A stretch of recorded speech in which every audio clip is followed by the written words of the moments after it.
before things start, let's just get this out of the way. Spiral from the Book of Saw has to be one of the worst names for a film ever conceived of. I mean, never mind the fact that we had a movie called simply Spiral, released just last year, ruling out the fact that this could simply have just called itself Spiral. But that whole From the Book of Saw thing is just one of those insane A Star Wars Story type things that sets out to remind casual audiences that this is a movie set in the Saw universe because they don't trust them to be able to figure that out for themselves. Jigsaw was a clever title for the obvious reason it was named after the lead character, as well as featuring the word Saw in the title. Although let's not forget that Jigsaw, the 8th movie in the franchise, was initially going to be called just Saw Legacy. Now instead, we've got the 9th movie in the franchise, which sort of isn't the official 9th Saw movie, but instead a spin-off. This all sounds complicated, it's really not. So nearly 5 years after Jigsaw, which was generally considered disappointing, although I think it's better than Saw the Final Chapter to be honest, we get a brand new entry into the Saw series, which is Spiral from the Book of Saw. What we get here is a police detective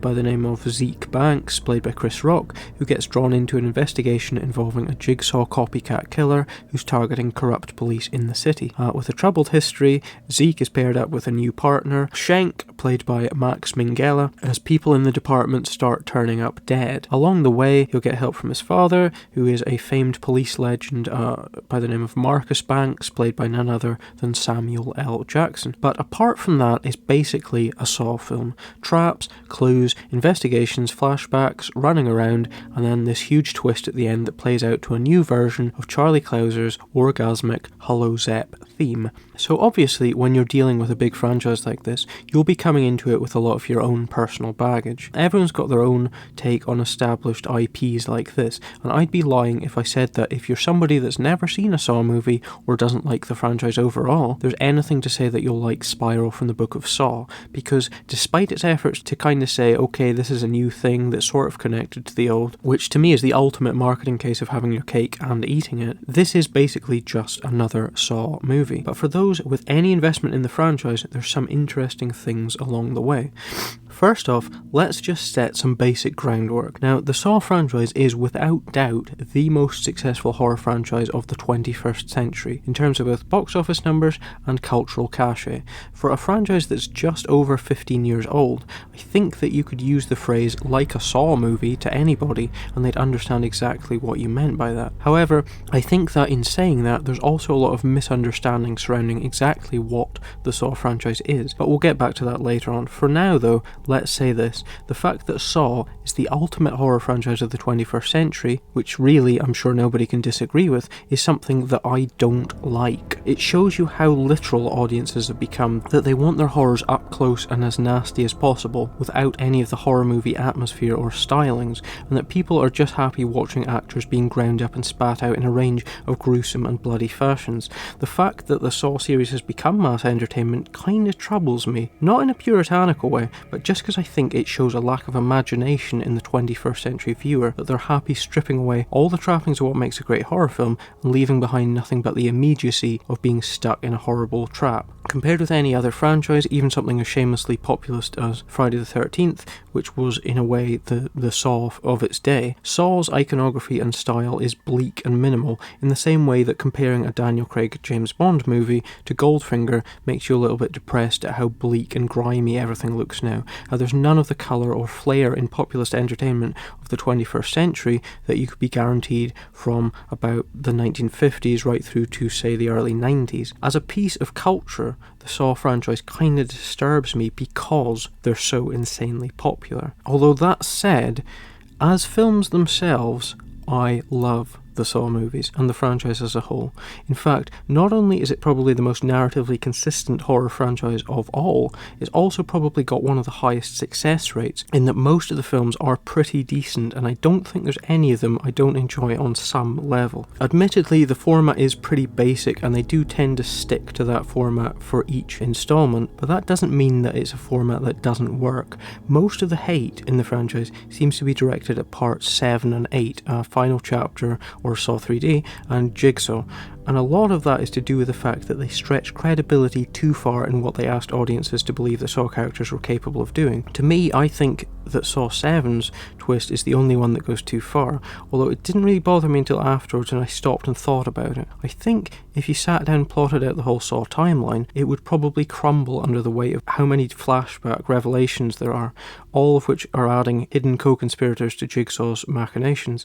But if you watch them as they're meant to be watched, as adrenaline-fueled thrill rides, then you'll probably end up enjoying pretty much all the series. My personal favourite is Part 3, which, like both Nightmare on Elm Street and Friday the 13th before it, is the punched-up, full-blooded movie that embodies the popular idea of their respective franchises more than their respective Part 1s did. Friday and Nightmare 3 also happen to be my favourites of those franchises, now that I think about it. So Saw is also a franchise that takes place more or less very much in the real world, inasmuch as if they made a movie in which Jigsaw returned from the grave as a zombie, then it would burst the logical boundaries of the Saw universe entirely. However, even though we get meticulously portrayed sequences of gore and violence, the Saw franchise takes part in a real world in which we suspend our disbelief enough to accept that human beings are capable of supernatural feats of ingenuity when it comes to constructing elaborate series of complex and ironic death traps. I've always looked at the Saw films as movies about a supervillain without a hero to fight, where everything's got this comic book pulpy vibe to it, where I'm happy going along with the far-fetched and the impossible aspects of what's required in these films because the drama is so fast-paced and compelling that it doesn't bother me. I mean, Jigsaw is basically a really dark Batman villain. He's got a lair, he's got a costume, he's got a unique modus operandi. Even if the traps themselves stretch credulity, the rules of what the human body can stand up to are pretty much within the realms of possibility, and when people get bloodied and mauled, you accept it. The fact of the matter is, any Saw movie manages to hold your attention, not because you're just here to watch people being dismembered, because I think the franchise got a lot more to offer than that. Less than out-and-out horror film, Saw is a thriller franchise, but unlike most police procedurals or crime movies with which it shares a lot of its approach, it's got the courage of its convictions to show you that we're in a world where people can die and can do so very horribly. Death traps have been a staple of cinema since the silent era, but Saw plays with comic book style perils. We've had the Star Wars style closing walls, we've had the pit and the pendulum and so on, but it manages to invest those things with a new sense of tension because you genuinely never know when someone is going to fall victim to a particular trap. Saw is a series that kills off lead and sympathetic characters regularly, and I never feel that sense of complacency you get where you know that someone's not going to die because they're the hero or because they're important to the plot. In a Saw, anyone can die, which makes the trap sequences so compelling. And on top of that, there's always a sense of drama within the traps themselves, and they're all designed with this kind of gruesome sense of EC comic style irony to them, each in a way that reflects the personality of the person undergoing them, a unique moral dilemma that's been tailored to that specific person. They're not just random gory scenes, each one is a carefully designed set piece that, unlike the standard slasher stalk and slash scenes, has got this whole internal drama to it. We've got the setup, we've got the moral dilemma, which is usually self-mutilation or a much more horrific death, and we've got the ticking clocks. Saw films take the idea of the set piece and stripped away all the bullshit, and at least 75% of the time, I'd say, the trap scenes work because they're horrifically tense, not because we just want to see nasty people going splat. There's always that question of will they actually succeed or not, because we know we're in the hands of filmmakers who are not afraid to show us what will happen if they don't, but also canny enough to know that sometimes it's clever not to do what we're expecting, and that's when they let somebody survive. Not every Saw trap ends in death, but there's always that potential, and the ratio of survivors to victims means that the drama works more often than not. There's always that sense of messy unpredictability, which I think makes Saw so much fun to watch. It wasn't all about wincing at the gore. You might have come for the taboo violence, but you stayed because the story was so damn compelling, with all its philosophizing and its range of brutal, kinetic moral dilemmas, which were all played out against the clock. In a lot of ways, not only do I think that the Saw films are some of the best horror of the 21st century, but they're also one of the best film series of the century, full stop. And they're not torture porn. What they are, though, is incredibly convoluted, and it's here that I'm going to stop rambling and actually start swinging things back to the point at hand. The Saw series was actually incredibly influential in this fastidious approach to continuity that it had. The storyline of John Kramer became this rich, complex tapestry of interweaving characters that built up, each episode bringing fresh details about the history of the characters, whilst also moving things forward. The Saw films were way ahead of Marvel in making films where every small detail mattered, and where anybody could turn out to be a vital part in the story several movies after their first appearance. Saw was the first horror franchise that was self-aware about its status as a multi-film franchise, and it used that knowledge of the form to tell a dense, layered story. This was one of the elements of the Saw films that was both a strength and a weakness. When a new film came out every year, then it was essentially like a very slow TV series of annual feature-length specials. Because the franchise was so culturally important, you could always be guaranteed that you'd be able to pick up the previous installments on DVD before you went to the cinema to see the latest one. For example, if Saw 5 was playing, then you knew you'd need to see Saws 1 to 4 first. Parts 1 to 6 were all numbered to help convey the idea that this wasn't the sort of franchise you could just dip in and out of, which flew against a lot of the wisdom of the era, which was that numerically titled franchise installments were alienating to audiences. For this, you need to look at things like Pirates of the Caribbean or the Transformers films. Saw embraced its identity as a multi-part epic and wore its numbers as badges of honour and layered on the continuity like a nobody's business. For a while, you were actually encouraged to buy into the whole thing, and the DVDs were some of the best-selling titles of the decade as people did just that. Saw always asked you to buy into its mythology, whilst also rewarding the people that did with more tightly interwoven plot threads with each new installment, which would in turn hopefully lead to more interest for the next film. But in the end, the franchise decided to call it a day with Saw 3D The Final Chapter, which was the 7th film. Part of the problem was that it layered on one twist too many, and after piling on so many of these revelations about John Kramer's life and legacy, Saw 3D's twist just finally went too far, and clearly the writers felt this too, that they'd exhausted all the possibilities, and now, in the words of Graham Chapman's Monty Python Brigadier, it was all getting too silly. So the final chapter came and the Saw movies bowed out, but 7 years later, Jigsaw, which was a semi-prequel, came along and did okay for itself, but it wasn't the full-blown new start for the franchise. Part of the problem was that so much time had gone by that it was hard for viewers that weren't up to speed on the franchise. Jigsaw still tied into a lot of continuity from the other parts, 7 parts of the saga, and wasn't accessible to new viewers, whereas the die-hard fans seemed to be the most harsh of the film's critics. I actually think Jigsaw's pretty decent, and it's actually, I'd say, a better reintroduction of the franchise than Spiral is. Therefore, it was probably inevitable that the only way to proceed was to start all over again. The trend was bucked, and along came Spiral from the Book of Saw, the first Saw film with no continuity with any previous installments. So we've got to Spiral at last. So I think what we need to understand here is that Spiral is a serious attempt to reawaken the whole Saw brand for a new generation of viewers, not this cute legacy film like Jigsaw was.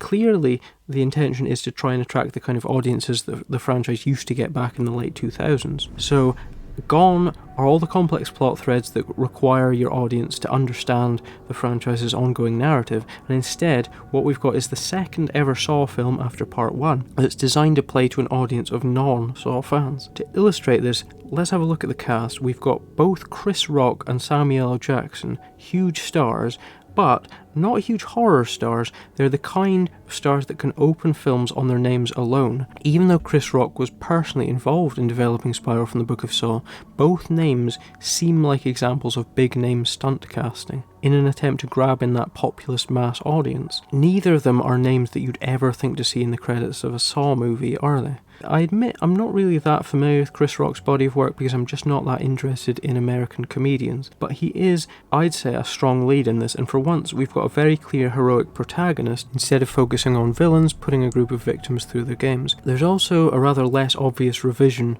of the style of Spiral versus the Saw films in general in what it chooses to spend its time on. This isn't something that's necessarily as easily as explained, but Spiral seems somewhat less interested in the drama of its traps and becomes more about Detective Zeke, Chris Rock's character, involved in this whodunit investigation. Who's the Jigsaw copycat he's hunting down? The pace is probably slower than your average Saw film, and there are scenes that expect us to care for the characters and buy into their world, rather than the kind of hyper-kinetic comic panel characterization that you get with the characters in the Saw sequels. There's this whole buddy cop vibe to the investigation that, coupled with the lack of time devoted to playing out the various traps, makes Spiral feel like it's tackling the Saw mythology from a very different angle. And then there's the whole question of, is Chris Rock overdoing the comedy? There's absolutely zero doubt in my mind, that Spiral's got more comedy in it than any other Saw movie, but it's not out and out slapstick, obviously. It's more of these kind of subtle, kind of sarcastic monologues from Rock's character, largely during the opening acts. For me, I don't think the series has ever really needed more comedy in it. That's never something I've ever felt that I needed, but I think that the films work well in part because they're so focused on the drama and don't feel the need to include comedic moments to break up the tension. I think that the comedy in Spiral isn't great and actually sets the movie back a bit. I'd certainly have lost about 10 minutes of Chris Rock doing his droll character comedy and focus instead more on punching up some of the traps, just because I think those comedy moments feel so out of place, no matter how deliberately different a film Spiral is to its predecessors. But when we go from a scene of a dude ripping out his own tongue to Chris Rock doing a wacky Tarantino type monologue about Forrest Gump, it just feels jarring. I read a review actually that said that the idea of Chris Rock in a Saw film seemed like a great idea. And I mean, it doesn't. Not at all. I mean, it seems like a terrible idea. The good thing is that it does work out in the end, but I'd have been happier had Chris Rock totally flown in the face of expectations and played the part 100% seriously, instead of still clinging to these few moments of comedy that should have been jettisoned entirely. It's not like it's a movie that starts off lightly and then gets more serious. Things are grisly to start with, and Zeke's character's history is such that he shouldn't be this flippant, wisecracking asshole when we first meet him. But I think that the overall emphasis on more fleshed out characters, flashes of comedy and downplayed traps all mark Spiral out as the kind of Saw film that's designed to try and appeal to an audience of casuals. So then there's the traps. I think Spiral probably has less time devoted to its traps than any other Saw film does, and they don't seem designed with quite the same eye for the dramatic as a lot of the classics from the series have. One trap even cuts away, but it sets it up, then it cuts away, then it leaves its outcome to be relayed to us in flashbacks later on. I don't want to use the word perfunctory to describe the traps, but there's a certain sense that because everything else has been shifted around in the formula, that the trap set pieces feel a little bit off, like the filmmakers can't quite decide whether they want to change the rulebook or not. There's something significant and unique about the traps in Spiral, but I don't particularly want to spoil it, but there is a common thread to every trap scene. See if you can spot what it is. Speaking of filmmakers, now would be a good time to mention that Spiral from the Book of Saw is, I think, the fourth Saw film to be directed by Darren Lynn Bousman. Bousman came to prominence directing the first three Saw sequels and is one of the MVPs of the franchise, given his claim to having ushered in some of the most successful films in the series. Personally, I think his unpretentious, some ways old-fashioned style really works well for the franchise. I think he's done some really good work outside the Saw films as well. He did that nunsploitation movie Saint Agatha, which I think is a particular highlight, as well as a great segment in Tales of Halloween. And I also really liked a film he did last year that went by the name of Death of Me, which didn't get great reviews, but to me was the kind of sturdy, low-budget genre standard that we don't get enough of. I think Darren Lynn Bousman's got a really nice grounded approach to his work. He never seems to be somebody that gets bogged down in just flair for the sake of it or pretentious stuff. He's less of a Dario Argento or a Lucio Fulci and more of a kind of Umberto Lenzi, a grafter who makes good solid entertainment, what you might refer to as a safe pair of hands.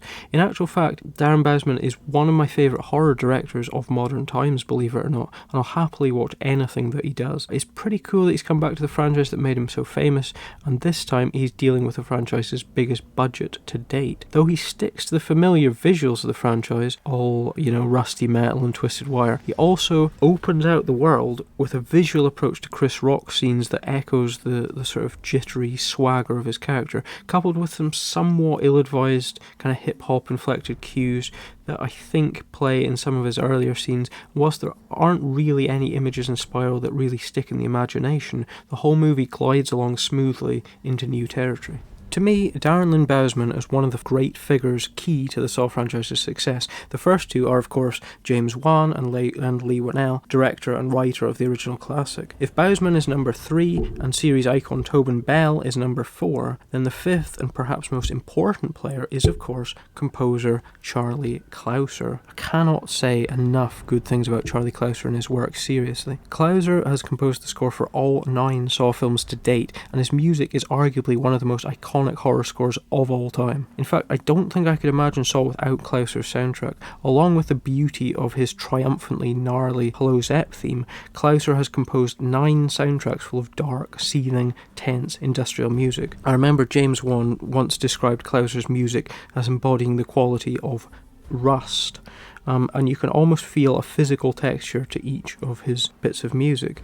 They're epic, they're dark, and they're able to convey an entire dramatic narrative by themselves. I think Clouser's Saw soundtracks are hands down some of my favourite horror soundtracks of all time. Again, I think his score for Saw 3 is the best, but each has got a share of really, really great tracks. Clouser understands the franchise inside out, and there are few people that can write such compelling music in the key of rust as Charlie Clouser. Like John Carpenter before him, he's able to add music to a scene that totally makes the finished product just spring to life and really punch it up to the level of something outstanding. The Saw films have always known how to use their music, and Charlie Clouser is a fucking soundtrack legend, and so far he's the only person that's contributed to every single Saw film, and I for one cannot imagine the series without him. Along with Cliff Martinez and Max Richter, Clouser is somebody whose work I will seek out whenever I see he's done something new, whether it's a soundtrack for a film that I've actually seen or not, and I actually think there's a possibility that I might like every single soundtrack that Charlie Clouser has ever composed.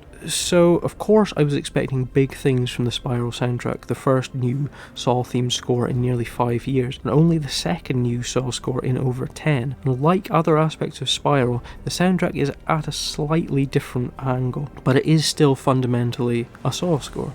Weirdly, I think it was one of those soundtracks that didn't strike me too much when I was watching the film itself. The thing is, Charlie Clouser isn't big on leitmotifs, which are these easily identifiable musical themes for certain aspects, like, character themes. A lot of his music isn't show-offy, but functional. And after having watched Spiral, I was convinced that this is one of the poorest Saw scores because of that lack of familiarity. Hello Zepp is one of the greatest bits of horror music ever written, and the thing is, it's used really sparingly in Spiral, largely reserved for the last kind of 15 minutes or so. And also, as I said earlier, or as you'll know if you're a Saw fanatic, each Saw film ends with a final twist and a new version of the Hello Zepp theme plays out, and I think, and I stand by this, that Spiral has one of the poorest renditions of Hello Zepp for its closing moments. That just feels a bit basic and not too special. What I was wrong about though was that Spiral is a poor Saw soundtrack, because it's not. Having listened to the album several times through, there's plenty of great cues here, especially the dynamic Wax Angie and the tense B partners. There's a few new sounds on display for this entry into the Saw soundtrack pantheon, but it's actually a lot better than some of the more forgettable of the Saw scores to date, which to me would be parts 4 and 5. Charlie Clouser is still going strong, managing to keep his musical vocabulary alive and vibrant after 9 films. Still, one of the most impressive records for sustained soundtrack work in a single film franchise. But moving on from the soundtrack and on the subject of impressive track records, the one thing that stands out about Spiral is that it's the first Saw film without any real Tobin Bell in it. To me, Tobin Bell is Saw, and his John Kramer Jigsaw character is one of the things that makes the franchise so great. His performance in all 8 previous Saw films is wonderful, and he brings with him a real gravitas and conviction, a perfect voice, and an amazing, mesmerising quality that just brought John Kramer to life. Tobin Bell is, for my money, one of the greatest actors in horror history, and his Jigsaw is a rich and complex anti-hero that you just cannot take your eyes off. I mean, I'm going to say something really sacrilegious, which is that I think he gives a better performance than even Robert Englund's Freddy Krueger, and I think that Tobin Bell might be my favourite ever performance from a horror villain. Everything I ever want from my villains is just super intelligent, gracious, dangerous, softly spoken, totally focused, and confident in his beliefs at all time. I just love the character so much, and even in some of the ropier sequels, I can always buy Jigsaw because Tobin Bell is so fucking fantastic in the part. So naturally, the idea of a Saw movie without Tobin Bell in it seemed like a disturbing idea, because to me the sequels are less interesting when they're about other people taking on the Jigsaw mantle, because nobody could ever come close to being as great as John Kramer. And Spiral deals once again with a Jigsaw copycat. This time, instead of the familiar Billy puppet on a tricycle, we've got this just hideous pig puppet in a police uniform.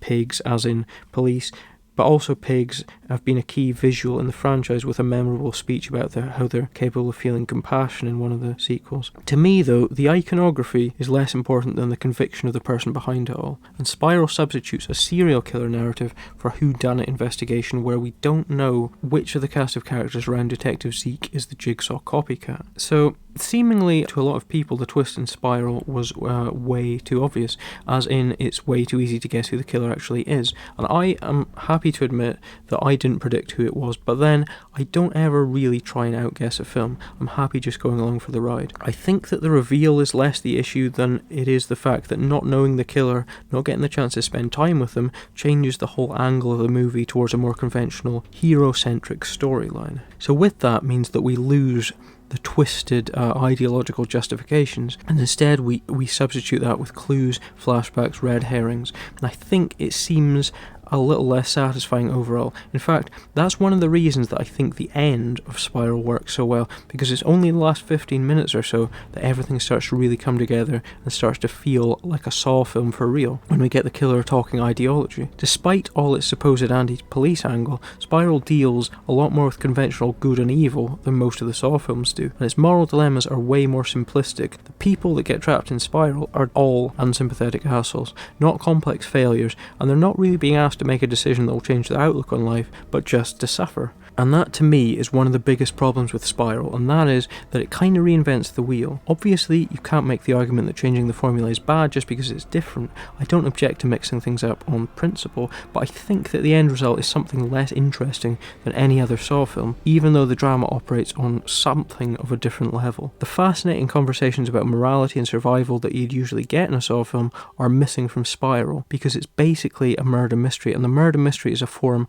that requires a certain presumption of guilt from the get-go. The killer in Spiral is no John Kramer, and you find yourself wondering just why is this guy actually copying from the Book of Saw? Why has this person decided to copy Jigsaw's style when he clearly doesn't think the same way or even want to achieve the same things? Is the Saw DNA an important part of Spiral's makeup, or would it work just as well if you cut down the resemblance to a Saw film and let it play out as its own thing? Personally, I would rather that they'd gone with something that felt spiritually like it operated more on the level of a Saw film, rather than the film that just happens to have some similarities of style and structure. More than once, I did find myself thinking, well, there's more to a Saw movie than just whatever. Will it ultimately attract that all-important mass audience? It is difficult to say, just based on the film itself. Personally, I think that hiring big names is less important to a movie's chances of ultimately being successful than a good script is, but equally I know that that isn't exactly the case in reality. I'm sure Chris Rock will help increase this film's reach, but then I wonder how many Chris Rock fans that have never watched a Saw film before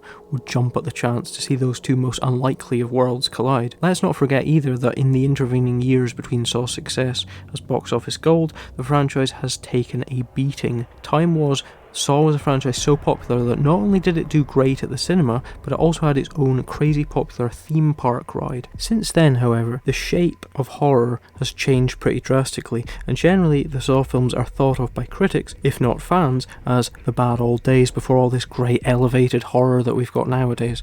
Like the 80s franchises and slasher films before it, Saw films seem to have become a byword for how bad things got, and chances are the casual audience isn't probably that keen to go back there again, even though the Saw title is buried away in the mouthful of Spiral from the Book of Saw. The whole Saw film mode is already seen as somehow old-fashioned and throwbacky, despite the fact that there have probably been Saw-influenced films made every year since Saw Part 1 was released. So even though it misses out a lot of what makes a Saw movie what it is, Spiral still manages to deliver the kinetic thrills, even if they are a bit slower off the mark, given that we're in entirely new territory this time around. Things are a bit muddled and uneven, but the truth is that this, at the end of the day, is another Saw movie, and for my money, that's a good thing. I think it attempts to downplay what makes the series what it is and to move away from what we're familiar with, don't ultimately end up producing anything that works better than what we've had in the past, which means that you end up wondering if they're in danger of throwing the baby out with the bathwater. For me, the Saw films are a very specific thing that work for their own reasons.